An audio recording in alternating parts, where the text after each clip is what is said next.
오늘 우리에게 주시는 하나님의 말씀은 전도서 10장 1절부터 7절까지의 말씀입니다. 전도서 10장 1절부터 7절까지의 말씀 우리 함께 교독하도록 하겠습니다. 제가 먼저 읽습니다. 죽은 파리들이 향기름을 악취가 나게 만드는 것 같이 적은 우매가 지혜와 존귀를 난처하게 만드느니라. 지혜자의 마음은 오른쪽에 있고 우매자의 마음은 왼쪽에 있느니라. 우매한 자는 길을 갈 때에도 지혜가 부족하여 각 사람에게 자기가 우매함을 말하느니라. 주권자가 내게 분을 일으키거든 너는 내 자리를 떠나지 말라. 공손함이 큰 허물을 용서받게 하느니라. 내가 해 아래에서 한 가지 재난을 보았노니 곧 주권자에게서 나오는 허물이라. 우매한 자가 크게 높은 지위들을 얻고 부자들이 낮은 지위에 앉는다. 다 같이 읽겠습니다. 또 내가 보았노니 종들은 말을 타고 고관들은 종들처럼 땅에 걸어 다니는도다. 아멘. 자, 오늘 말씀 1절에 보니까 향유를 만드는 사람들은 죽은 파리들이 이제 향기름을 악취가 나게 한다라고 이렇게 말씀을 해주고 있는데요. 향유를 만드는 사람들은 고대에 그 좋은 재료들을 다 모아서 닦고 그리고 짠 다음에 가장 좋은 고급 향유를 만듭니다. 그런데 실수로 그 향유 속에 죽은 파리 한 마리 혹은 몇 마리들이 그 향유에 떨어지게 되면요, 그 보잘것없는 그 작은 것 때문에 향유 전체에 악취가 나고 이 향유의 등급이 떨어지게 됩니다. 원래 이 말씀은 좋은 말씀이 있는데 그 말씀의 순수하고 온전한 가르침을 잘못되고 어리석은 작은 것들로 인하여서 망칠 수 있게 된다. 그래서 이 어리석은 것들로부터 이 좋은 말씀을 잘 지켜야 한다라고 하는 유대교 전통적인 명언 중에 하나입니다. 제가 이 말씀을 묵상하면서 이것은 말씀을 선포하는 자들에게 주시는 경고구나 라고 새기면서 이 말씀을 묵상했습니다. 하나님의 말씀은 온전하고 무흠한데 사람들의 잘못된 생각과 편견, 특별히 하나님의 말씀을 증거하는 선포자의 입장에서는 이 존귀하고 완전하고 순결한 하나님의 말씀을 부족하고 유한한 내 생각과 내 경험으로 제한하거나 그릇되게 번역했을 때 오히려 그 하나님의 말씀이 그 역할과 그 권위를 나 때문에 이룰 수도 있겠구나라는 생각이 들었습니다. 사실 제가 설교하는 내용들은 제가 아무리 잘 준비하고 연구하고 애쓴다고 해도 하나님의 말씀이 잘 이해되어 잘 적용될 수 있게 하는 하나님 말씀을 위한 가이드의 역할일 뿐입니다. 제 설교가 하나님의 말씀 자체가 될 수가 없습니다. 설교를 하고 났는데 피전달자들, 그러니까 성도들이 하나님의 말씀 구절이 이 설교를 통하여서 떠오르고 하나님의 섭리, 하나님의 계획이 그 마음밭에 새겨져야 하는데 설교자의 주장이나 설교자가 한 예화나 신학적인 토대만 남겨지게 된다면 설교자로 인해 나로 인해서 하나님의 말씀이 왜곡되는 경우가 발생될 수 있겠다라는 생각이 문득 들었습니다.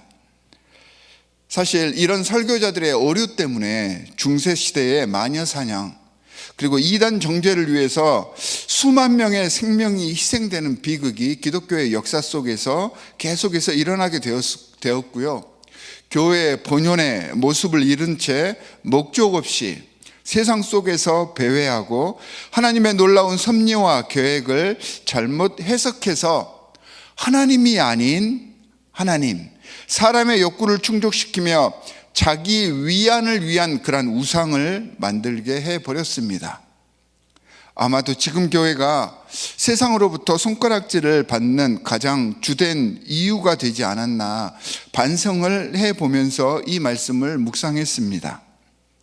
저는 우리 김혜길 목사님께서 주일 예배 말씀을 증거하시기 전에 올리는 기도 내용에 다시 한번 절실히 공감하게 되었습니다.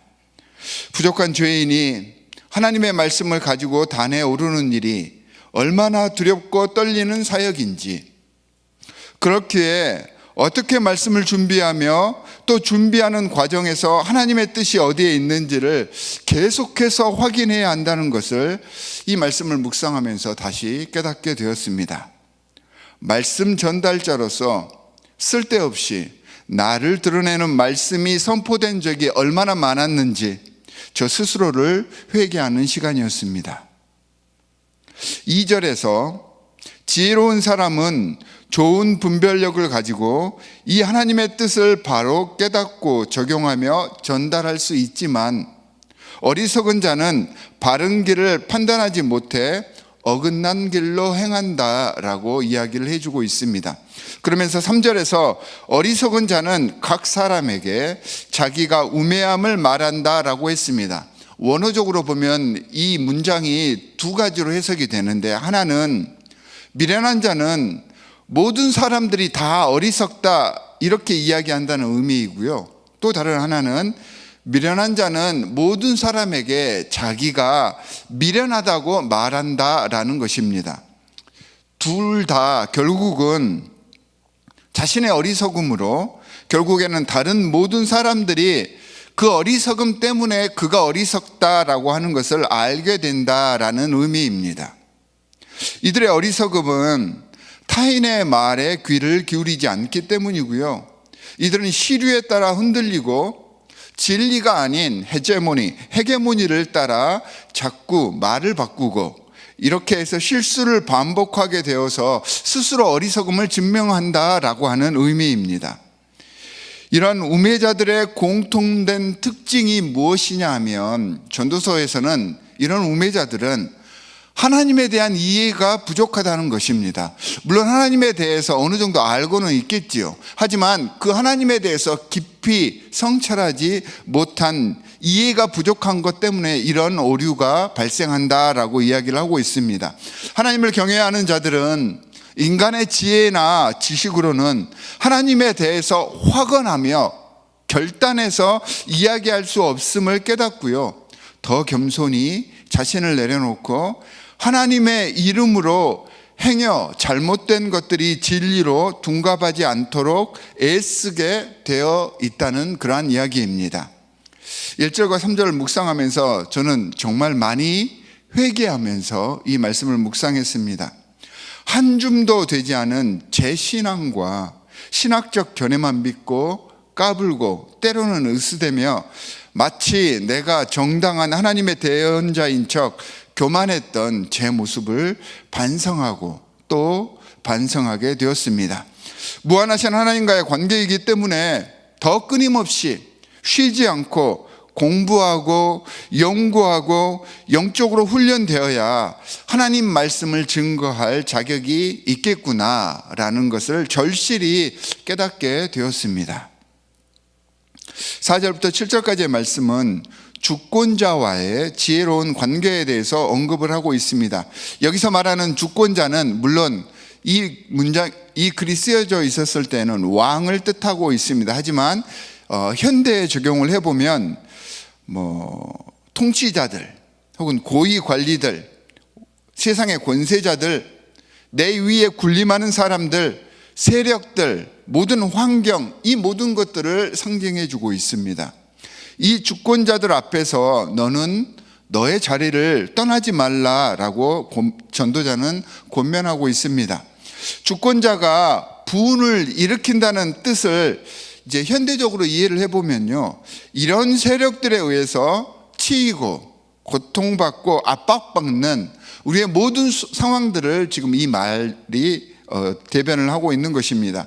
비록 세상이 나를 속일지라도 흔들리고 부하내동하는 것이 아니라 내가 서 있는 그 위치와 자리를 끝까지 잘 지켜내라 라고 하는 말씀입니다.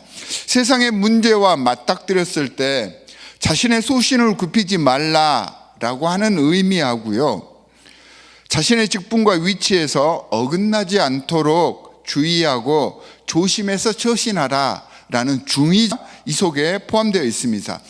그러면서 자신의 자리를 지킬 태도로 공손함이 모든 재앙을 예방해 준다라고, 그리고 모든 허물까지 용서받을 수 있게 해준다라고 조언을 합니다. 다른 번역에서는 공손함이라는 단어 대신에 침착함이라고 해석을 합니다. 그러니까 공손하면서 시기적절한 태도를 통해서 이러한 나에게 쏟아지는 주권자들에 대해서 침착히 대응하였을 때 더 큰 잘못, 더 큰 재앙 같은 상황을 예방할 수 있게 된다는 의미입니다. 그렇게 함으로 나를 둘러싼 이런 세력들, 주권자가 더 이상 큰 잘못을 범하지 않도록 도울 수 있고요. 또한 고통과 압박의 순간에 침착하게 그 진노가 나에게 직접적으로 쏟아지지 않도록 처신하라라고 하는 뜻을 우리에게 전달합니다. 이 말씀을 묵상하면서 참 어렵더라고요. 이 말씀은 정말 맞는 말인데 화나고 억울한 상황에서 우리가 얼마나 침착할 수 있을까요?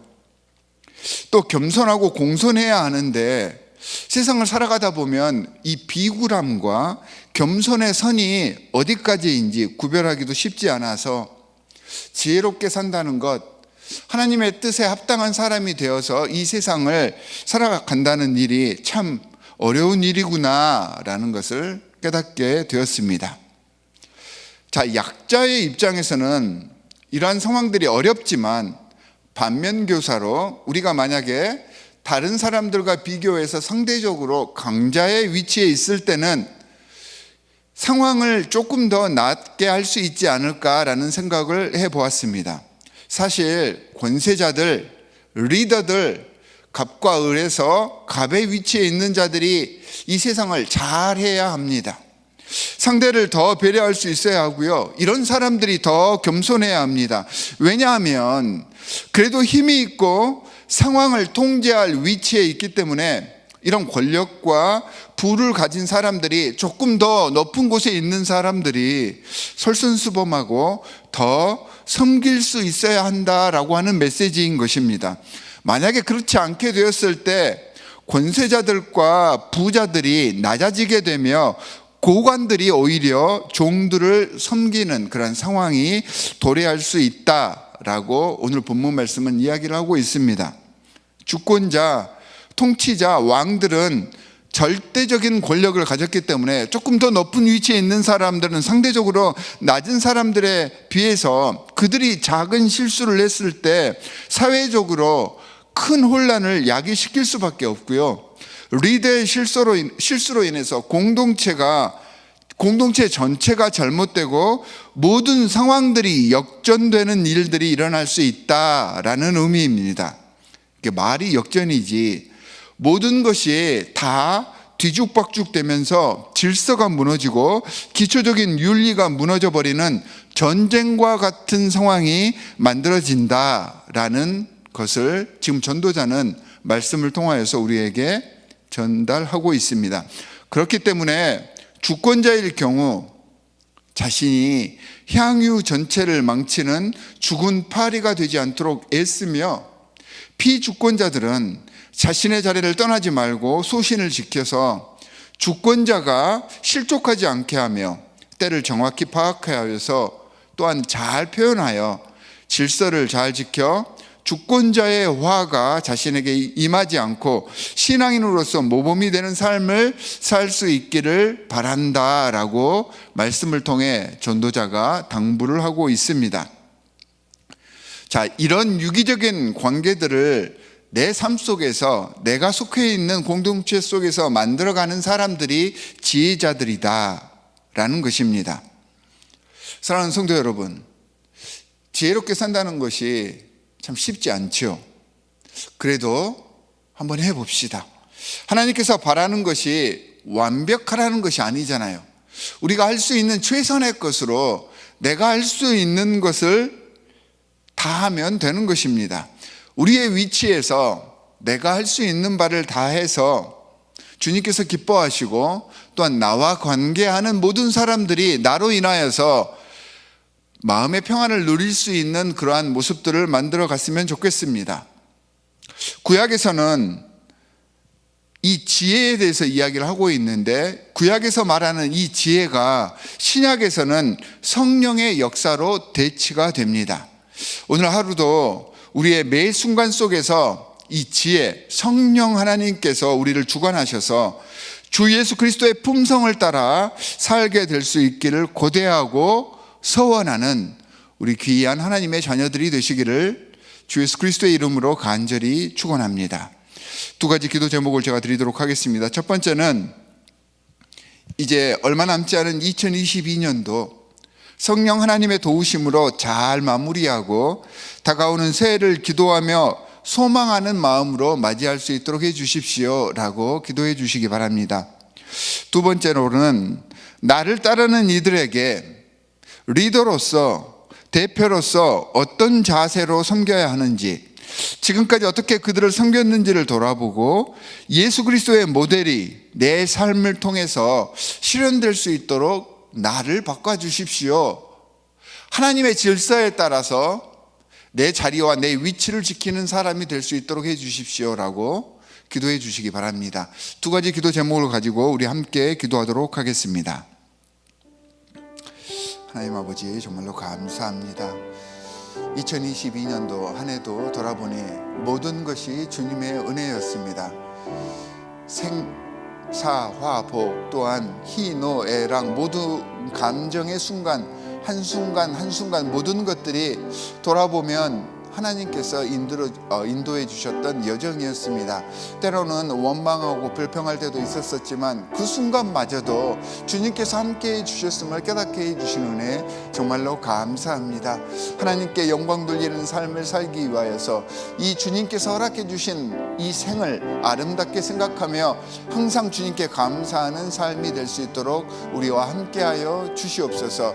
하나님, 이제 다가오는 2023년도도 주님께서 우리와 함께 하심을 믿으며 주님께 모든 것들을 맡기고 주님과 동행하는 삶을 살 것을 소원하오니 하나님께서 우리와 함께하여 주시옵시사 악한 영들 틈타지 않게 하여 주시옵시고 모든 삶들 속에서 주 예수 그리스도의 품성을 증거하는 삶을 살아낼 수 있도록 주께서 역사하여 주시옵소서. 하나님 아버지, 이 세상을 살아가면서 여러 가지 많은 관계들 속에서 우리가 살아가게 되는데, 우리가 만약에 권력이 있었을 때, 권세자의 위치에 있을 때 나를 따르는 모든 이들을 위하여서 더 배려하고 나를 낮추고 섬기며 희생하는 예수 그리스도의 삶을 살아낼 수 있기를 간절히 바랍니다. 하나님 아버지, 2023년도 우리에게 함께하여 주시옵시사 권위자의 삶을 살게 하여 주시옵시고 위로하고 배려하고 베푸는 삶을 통하여서 하나님 아버지, 주님께서 허락하시는 영적인 권위가 계속해서 세워져 가는 한 해가 될 수 있기를 바라오니 우리와 함께하여 주시옵소서. 오늘도 이렇게 새벽을 깨우는 귀한 하나님의 백성들, 이들의 기도 제목 위에 주님께서 함께하여 줄 줄 믿으며 구원하신 주 예수 그리스도의 이름으로 기도합니다. 하나님 아버지, 정말로 감사합니다. 2022년도 한 해를 돌아보니 모든 순간들, 모든 감정들, 모든 사건들 하나하나가 다 주님의 은혜로 이루어졌음을 깨닫게 되었습니다. 감사합니다. 하나님 아버지, 주님께서 우리와 함께 하셨음을 인정하게 하여 주시옵시고 주께서 우리의 곁에서 함께 우리를 보듬어 안아주시사 세상을 향해 나아가고 계심을 깨닫게 하여 주시고, 이를 통하여서 세상의 모든 문제와 세상에 맞닥뜨렸을 때 좌로나 우로나 치우치지 않고 주님만을 바라보며 본향을 향해 나아갈 수 있는 담대한 하나님의 신앙인들이 될 수 있도록 저희와 함께하여 주시옵소서. 하나님 아버지, 또한 우리에게 귀한 능력을 허락하여 주셨사오니 우리에게 허락된 이 능력을 통하여서 우리를 섬기며 우리를 따르는 모든 사람들을 위하여서 배려하고 더 희생하고 그들을 섬길 줄 아는 리더로서의 모습을 갖춰가기를 간절히 바랍니다. 다가오는 2023년도도 하나님께서 우리와 함께하여 주셔서 하나님께서 허락해 주신 이 능력으로 모든 사람들을 끌어안고 우리 공동체를 위하여서 헌신할 수 있는 하나님의 참 백성 되기를 간절히 바라오니 성령으로 함께하여 주시옵시사 우리의 부족한 점들을 채워주시옵시고 우리의 삶이 본향을 향해 직진하는 삶이 되게 하여 주시옵소서.